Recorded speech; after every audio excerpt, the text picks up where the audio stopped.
সবাইকে স্বাগতম জানিয়ে শুরু করতে যাচ্ছি আমাদের আজকের এপিসোড। বিভিন্ন রকম গভর্নমেন্ট জব সার্কুলার নিয়ে আমরা এই চ্যানেলে আলোচনা করে থাকি। সুতরাং আপনি যদি জব খুঁজছেন এমনটি হয়, এই চ্যানেলটি আপনার জন্য। চলুন দেখে নেওয়া যাক আজকের জব সার্কুলার। এখন আমরা office of the controller general defence ফাইন্যান্সের জব সার্কুলার নিয়ে আলোচনা করব। এই জব সার্কুলার দেখার জন্য এবং আবেদন করার জন্য অর্থাৎ অ্যাপ্লিকেশন ফর্মের জন্য আপনাকে আসতে হবে cgdf.teletalk.com.bd। ডেসক্রিপশন বক্সে অ্যাড্রেসটি দেওয়া থাকবে। এখানে আসলে আপনি অ্যাডভার্টাইজমেন্ট দেখতে পারবেন এবং অ্যাপ্লিকেশন ফর্মে আবেদন করতে পারবেন। আবেদনের পদ্ধতিটি আমি পরে বলে দিচ্ছি, আগে আমরা জব সার্কুলারটি দেখে নিই। এখানে একটি মাত্র পদে এখন জব সার্কুলার চলছে, অর্থাৎ একটি পদে রিক্রুট হচ্ছে। পদটি হচ্ছে অডিটর, 11 নম্বর গ্রেডের পদ। বেতন দেওয়া আছে 12,500 টাকা থেকে 30,230 টাকা পর্যন্ত। শূন্য পদের সংখ্যা 216। অনেকগুলো পদ খালি আছে। শিক্ষাগত যোগ্যতা স্বীকৃত বিশ্ববিদ্যালয় হতে স্নাতক বা সমমানের ডিগ্রি। এবার চলুন আবেদনের নিয়মাবলী জেনে নিই। বয়স সীমা 18 থেকে 30 বছর, মুক্তিযোদ্ধা কোটার ক্ষেত্রে 18 থেকে 32 বছর, এবং বয়স প্রমাণের জন্য এফিডেভিট গ্রহণযোগ্য নয়, সার্টিফিকেটই মূল।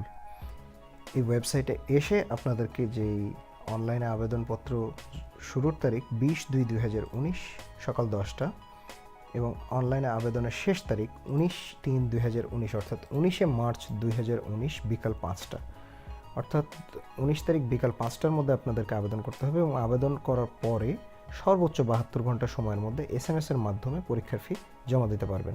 মনে রাখবেন, আবেদন করার সময় আপনাদেরকে 300/80 পিক্সেলের স্বাক্ষর এবং 300/300 পিক্সেলের ছবি স্ক্যান করে আপনাদেরকে আপলোড করতে হবে। এবার চলুন সংক্ষেপে দেখে নিই আবেদনের পদ্ধতিটি। এখানে এই ওয়েবসাইটে এসে অ্যাপ্লিকেশন ফর্মে ক্লিক করার পর যে পদ আছে সেই পদে ক্লিক করে নেক্সট দিলে আপনার সামনে আবেদন ফর্মটি ওপেন হয়ে যাবে।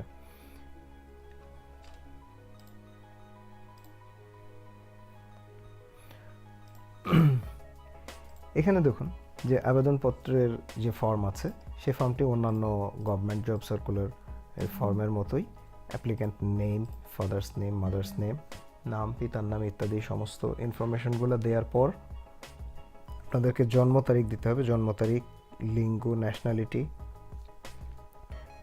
পাসপোর্ট আইডি অথবা বার্থ রেজিস্ট্রেশন, এরপর আপনাদের ঠিকানা এবং সবশেষে শিক্ষাগত যোগ্যতা, এই সমস্ত তথ্যাদি দিয়ে এই কোডটি দিয়ে এখানে টিক চিহ্ন দিয়ে আপনারা নেক্সট দিবেন। তারপর আপনাদেরকে ছবি এবং স্বাক্ষর আপলোড করতে হবে এবং ফাইনালি আপনারা ফর্ম সাবমিট করার পরে আপনারা দেখতে পাবেন যে আপনাদেরকে একটি ইউজার আইডি দেওয়া হয়েছে। ইউজার আইডি দেওয়া হলে আপনারা পরীক্ষার ফি পেমেন্ট করবেন।